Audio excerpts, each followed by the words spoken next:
Hey everyone, in this video, I'm going to show you on how you can use Google Wallet on Fitbit Versa 4. So here is the point of how you can use the Google Wallet on your Fitbit. So the Google Wallet allows users to add cards and make mobile payments without pulling the physical cards out.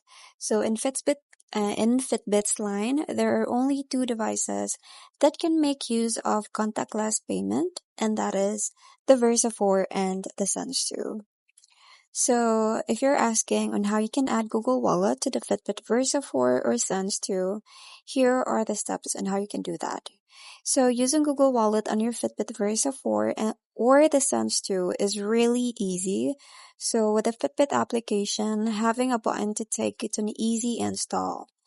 So first, on your paired phone, open the Fitbit application and just tap on your profile at the top left corner. From there, you can pick Sense 2 or Versa 4. So in this case, we're choosing Versa 4 since this is about Versa 4. So click on that one and tap on the Google Wallet. So just a note that if you don't see the button, you may need to ensure your Fitbit device is fully up to date. So once you're done, hit continue and follow the instructions. So just a note also that you'll have the set PIN in order to add cards to your Google Wallet. So choose the cards that you want to add and follow the provided instructions. So I'm just going to show you the picture in here. So you can also screenshot this one and follow the steps on how you can do that.